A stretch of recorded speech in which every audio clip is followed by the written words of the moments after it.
everyone. We have with us Professor Dinesh Singh. He is the Vice Chairman of the Jammu and Kashmir Higher Education Council. Welcome to the interview, sir. Thank you. I have a few questions for you which are dealing with IT and the mandate that we have for our center, which is the Center for IT-enabled services and emerging technologies. So the first question is, in the context of today's visit to the center, which is working in 6 verticals: Internet and Networking Division, E-Governance Division, Web and Software Division, Capacity Building and Training Division, Incubation, Research and Development Division, and lastly, Startup and Innovation Division.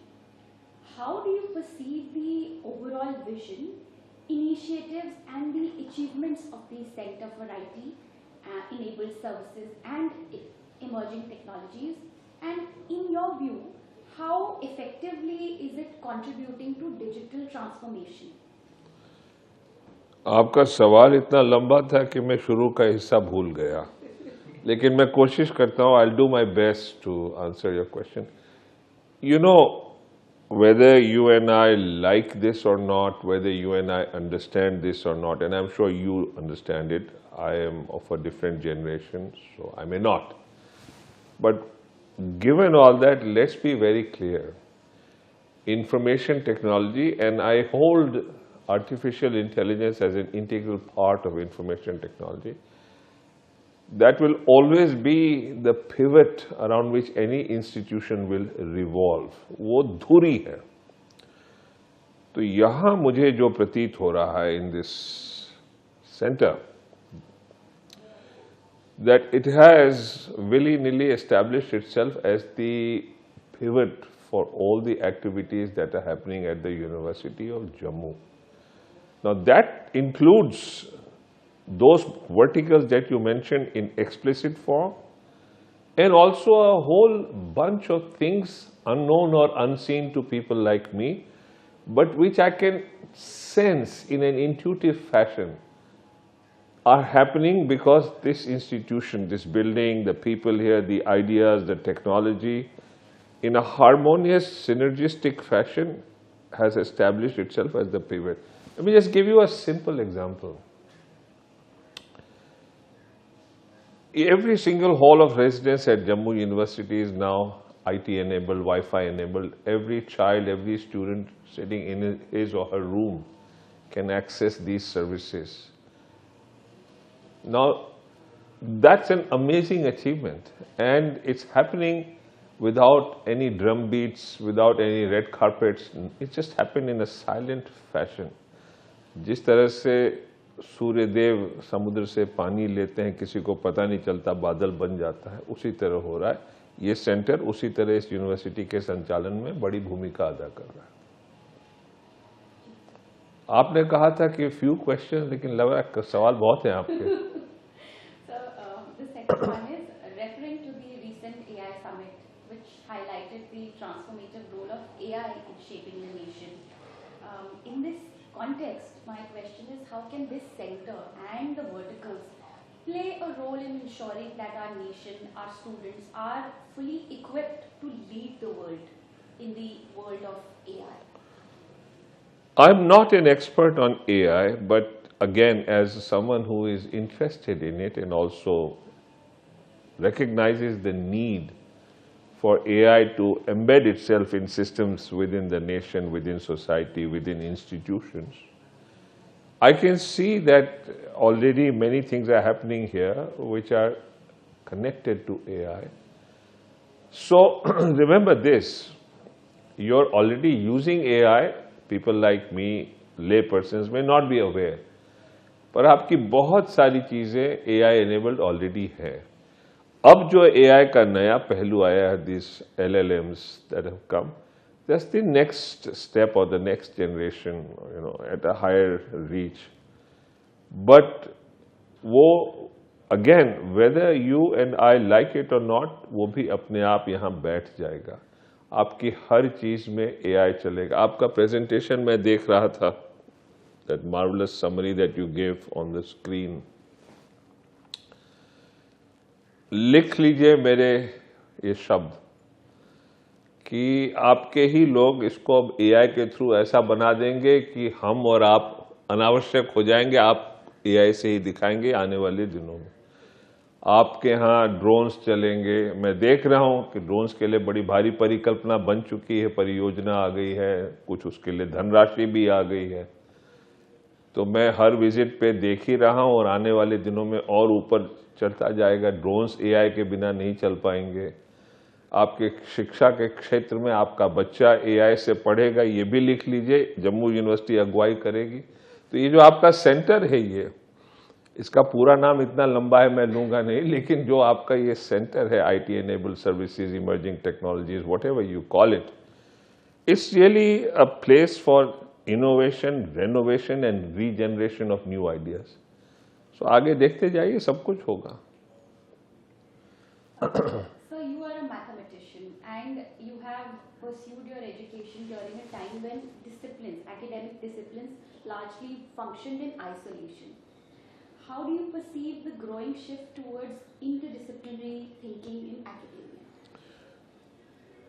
There are two corrections I want to make here. Number one, when I reached a stage beyond the first degree at Delhi University, I had already begun to recognize, because of my gurus, that mathematics is already connecting every realm of human endeavor.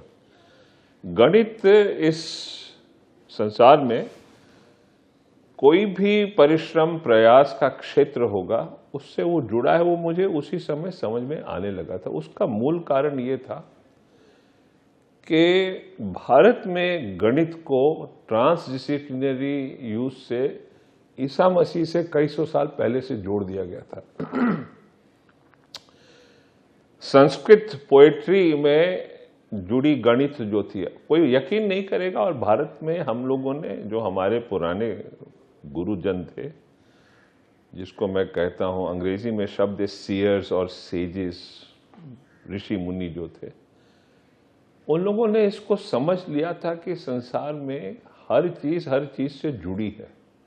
वो समाज के हर क्षेत्र में कोई ना कोई दूसरा क्षेत्र योगदान करता है। तो गणित ने संस्कृत पोएट्री को निखारा, आर्किटेक्चर को निखारा, तमाम चीजों में गणित जुड़ा। आपको शायद पता हो कि हमारे जो पानी के जहाज थे, जो समुद्र को पार करते थे और लौट आते थे बिना किसी हानि के, उसका एक मूल कारण था कि हमारे पास एक यंत्र था जिससे हम we to navigate the oceans using that instrument. It was called the Rapalgai, which was based on a mathematical idea coming from knowledge centers in India.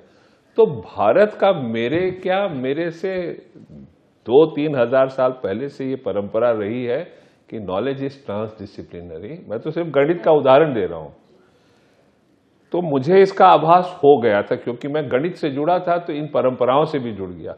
फिर जब मैं पीएचडी करने गया तो मैंने वहां भी देखा कि मेरा जो विभाग था, जहां मैं पढ़ रहा था, imperial college, it is ranked amongst the top 2-3 universities in the world. अभी जो रैंकिंग आई लेटेस्ट में शायद एक रैंकिंग में नंबर 1 भी है, otherwise is always in the top 5। वहां मेरे सामने मेरे ही विभाग ने कॉनकॉर्ड प्लेन डिजाइन किया था, इंपीरियल कॉलेज ने, the first supersonic passenger aircraft, marvellous invention. तो इसका मुझे आभास था। फिर मुझे वहीं पर, हमारे यहाँ कंप्यूटेशनल मेथड्स आ गए गणित में वहीं पर, तो मैंने कंप्यूटर का भी देखा। और भारत की तो परंपरा पुरानी थी, तो ये मैं थोड़ा करेक्ट कर रहा हूं आपको कि मेरे जनरेशन को भी मालूम था। अब इसका आभास सबको हो रहा है। Everybody notices this for all kinds of reasons. Now we are aware that things are very transdisciplinary, everything depends on everything, which is good because India recognized this long ago and our society is now re-recognizing it, which is very good. So, given that the integration of technology in universities has become the need of the hour, enhancing efficiency, transparency, and the institutional effectiveness, do you believe this increasing reliance on digital systems could in some way constrain creativity, critical thinking and intellectual innovation? Not in the least. मैं आपको एक चीज बता रहा हूँ, कल मैंने अपने वक्तव्य में I mentioned this this is a high energy horse. If we, our youth, our people connected with knowledge, our societal realms of development, if we can harness this horse, it's not going to be something that you will be dependent on. It will lead you to new frontiers and new conquests of knowledge. Let me just give you a simple example. हमारे यहाँ बहुत पहले एक mathematician हुए, I am sure you know his name, Srinivasa Ramanujan, probably one of the greatest mathematicians in the history of our world, okay, one of the greatest. हम तो उनको देवता मानते हैं. उन्होंने एक आविष्कार किया था, खोज की थी गणित की. लोग कहते हैं कि अपने रामानुजन ने तमाम चीजें डिस्कवर की थी, but that alone one thing is enough to rank him as one of the greatest mathematicians. कुछ दिन पहले ऑनलाइन लाइव एआई के माध्यम से मैंने कुछ युवकों को उसका प्रयोग करवाया, और जो रामानुजन ने किया था वो एआई के माध्यम से उसका उन्होंने आविष्कार कर लिया. उनको नहीं मालूम था, मैंने बताया नहीं कि ये रामानुजन कर चुके हैं. तो अब आप सोचिए कि जो हमारा युवक है उसका दिमाग किस तरह से निखर रहा है, प्रफुल्लित हो रहा है, प्रेरित हो रहा है. जब मैंने उनको कहा कि जो तुमने किया है ये अब आपने एआई और आईटी के माध्यम से जो किया है, रामानुजन ने अकेले किया था, लेकिन अब आप इसके सहारे ये सब कर लेते हो, तो suddenly they realise the power of what they had in their hands. और दूसरा, मैं I am giving you this other example. मेरा अपना एक research problem, I am collaborating with two very distinguished mathematicians. One of them is one of the leading experts on quantum computing in the world, America में. हमने सब कुछ solve कर लिया था, एक उस प्रॉब्लम का पहलू था गणित का जो हम नहीं कर पा रहे थे. तो मैंने एआई का सहारा लिया और एआई ने मुझे कहा, why don't you look at this theorem. I never heard of that theorem. So I asked AI, where did you get this from. उसने मुझे बताया 1914 का एक छिपा हुआ पेपर है एक जर्नल में, more than 100 years old. I didn't know about it. उसने कहा आपको वहां मिलेगा वो. तो मैंने चेक किया, वाकई वहां था. How did I check it? It took me less than 5 minutes to check after AI told me on this smartphone that that theorem exists. And I checked it through my smartphone by accessing my digital online library in America to which I have access. And I downloaded the paper all in 5 minutes and I checked it was there. Then I sat down with pencil and paper and worked out the ideas, and it took a little more time, but that's how technology helped me. तो मैं dependent कहाँ हूं? It is helping me to do bigger things. तो आप यकीन कीजिए भला होगा. This reminds me of what Google DeepMind, when it was started, this is what they had in mind, that solve AI and then AI solves everything for us. Maybe. I wish I could understand this, but yeah, maybe. Yeah. So institutions like the University of Delhi witnessed large-scale expansion and experimentation under your leadership. What key lessons should universities draw when attempting ambitious technology-led institutional transformation?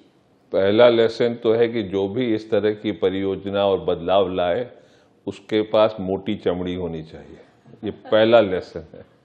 दूसरा है कि आप अगर कोई अच्छा काम करेंगे जिसमें आप निष्पक्ष निष्काम भाव से कीजिए for the benefit of society, if you believe in it, तो समाज भी आपका साथ देता है. तो आई रियलाइज दैट ऐसा नहीं है. आपको शायद मीडिया में इधर उधर कुछ दिखता हो कि ऑपोजिशन है, होता भी है opposition, but by and large I have found nothing but support, and that is the key learning.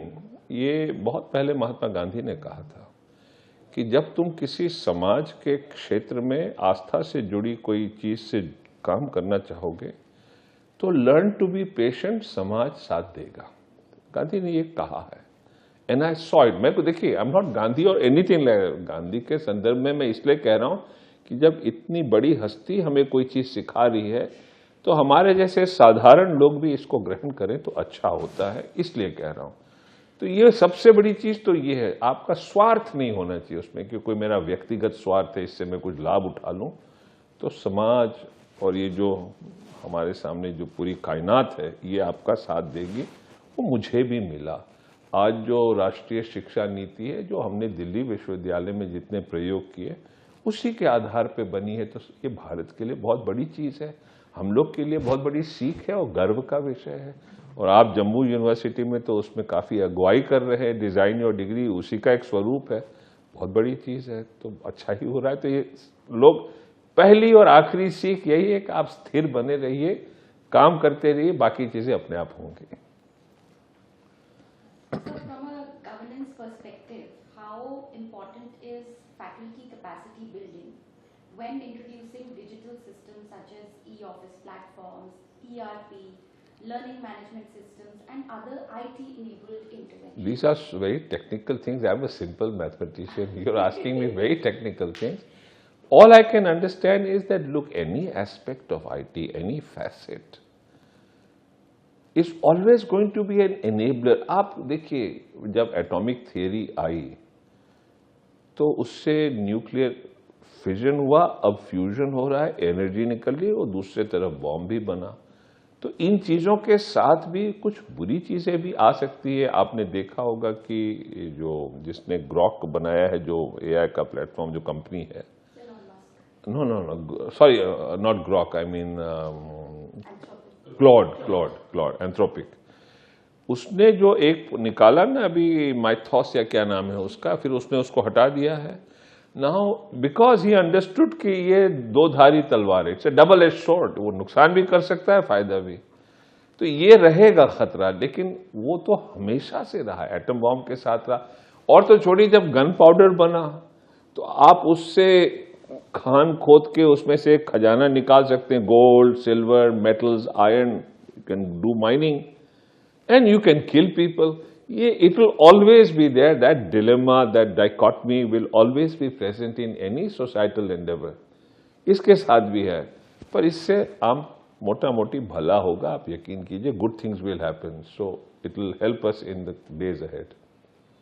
दवाइयां नहीं बनेंगी, मुझे उम्मीद है तमाम तरह की बीमारियों का समाधान निकलेगा इसमें से, क्योंकि इतने, और जब ये क्वांटम कंप्यूटिंग से जुड़ जाएगा तो बहुत लाभ होगा। और मैंने ये भी देखा है, समाज में खराब लोग भी होते हैं, लेकिन अच्छे लोग भी बहुत होते हैं, तो इसका अच्छा उपयोग होगा। To conclude, sir, this is the last one. From your perspective and experience, what additional dimensions or new directions should the institutions consider while integrating technology into education? And there's a part B to this, that what suggestions would you offer to strengthen the role of the center in fostering innovation and preparing for future challenges? पहले तो centre को मेरी कोई सुझाव की आवश्यकता नहीं है। आप लोग के यहाँ बड़ी योग्य लोग हैं, आपके जो डायरेक्टर साहब हैं, मैं नहीं जानता यहाँ क्या डेजिग्नेशन है, गुनीत का डायरेक्टर है, वो पर्याप्त है। लेकिन मैं देख रहा हूँ कि जो आपके युवक हैं, यहाँ के जो छात्र हैं, उसको आप जोड़ ही रहे हैं। तमाम, जैसे अभी वो जो आपका ड्रोन वाला बनेगा, कंपटीशन आएगा, I am just giving one aspect with AI. Now already it's your youth that will take charge, show us the way and bring about benefits. हमारा धर्म क्या होना चाहिए, हम उनको प्रेरित करें, उनको सहायता दें और थोड़ी सी उनको एक होता है ना, छूट दे दें एक्सपेरिमेंट करने की, which you are already giving. तो आप देखते जाइए, बहुत भला होगा। पास हो गया इंटरव्यू में? Thank you very much.